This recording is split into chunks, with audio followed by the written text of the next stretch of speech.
Hey, Pilou, my name's Nate. Thank you so much for joining me on the Geekcentric podcast. How are you doing today? I'm doing great. Are we doing podcasts right now? It's a podcast. We're on a I podcast. love that. I always wanted to do a Yeah. podcast. Well, congratulations. Thank you.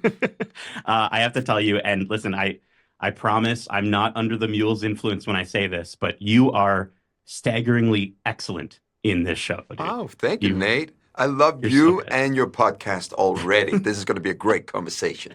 It's a great podcast. Yeah. Listen, the mule is so terrifying, but he's also got so much confidence, like any good pirate.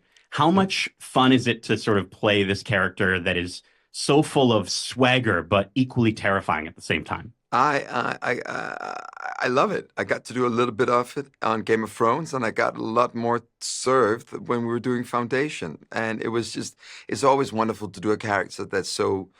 It's tricky, but and wonderful. It's tricky because you're fighting people's imagination. You know, people who Hmm. read the books, Asimov's books, and they have a very clear idea how the mule is. Now, your interpretation of the mule is a collaboration between the showrunner, the writers, your fellow cast members, the costume department, the makeup department, and you yourself as an actor.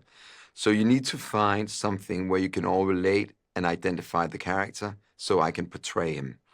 And I've done villains for like 10 years now, and there's just so much meat on the mule bone that it was a fun, brutal, interesting ride. I Yeah. truly loved it. I think it transcends through the screen when you're watching the character. 100%. And speaking of some of those influences and collaborating and sort of crafting the character from you, first of all, when you were cast, I absolutely knew you would rock this role because you played a pirate of the Iron Sea as Yeah. Euron Greyjoy. And Can I interrupt for 1 second? I'll please, tell you a fun story. So, when I got offered the job, often I have to do auditions. I always do auditions. That's how America is. You do auditions, they see your interpretation, and then if they like it, you get the role. If they don't, they go move on. Mhm. So David calls me and he says, "Hey, Pilou, it's wonderful meeting you. I just saw you on Game of Thrones. I loved it. I loved it. I have a villain for you." And I went like, "Oh God, I can't do any more villains. I'm just sick and tired of villains. It's the only thing I do in international. I call it international projects. I do very different work back home in Denmark." And he's like, "No, no, no, no, no, no, no. This is different. You were a pirate, like a sea pirate on Game of Thrones. This is completely different." I'm like, all right, cool. I'm intrigued. Yes, he's such a layered, such a demon. He's such a, oh, it's so different. You read the scripts. Please read the scripts. I'm Yeah. like, okay, David, you got me hooked. Send me the scripts and I'll read it. So I got the scripts. I turned the first page and it says Space Pirate. And I'm like, you got, fuck, you. And then I called him and I said, okay, David, you kind of tricked me into doing this, or you tricked me into reading the scripts. If we can just make him mm, even more dimensional, and I get the screen time, and I get the background story, and I get all these nuances, I'm totally on board. But please let him not be a space pirate.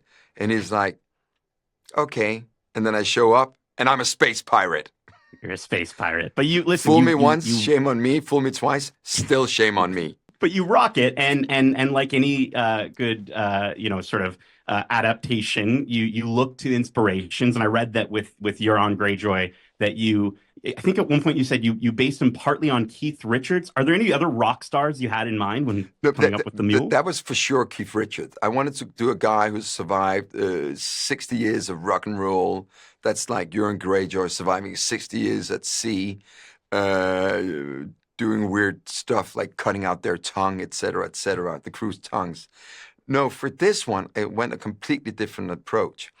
I read the book about the mule. I think he's an iconic villain. He's right up there next to Voldemort, if you ask me. No comparison. I'm not comparing performances. I would never do that to World Finance. He's phenomenal in the Potter series. But my inspiration for the mule is a French book called Le Petit Prince, The Little Prince, by Oh, Saint-Exupéry. And that's the reason why I'm wearing a red cape.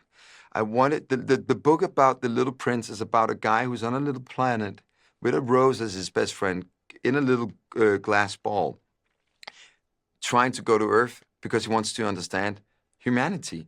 He wants to understand what is the world, what is Earth, what is love, what is friendship, what is it to be alive. And honestly, those are the things that the mule needs to learn through season 3. That how is it and how does it feel to be loved? Yeah, yeah. No, I completely see that and feel that, especially in some of the flashback moments. Listen, congratulations. This has been your first podcast, maybe. I don't know. um, Internationally, I've done a few back home in Internationally, there we Denmark. go.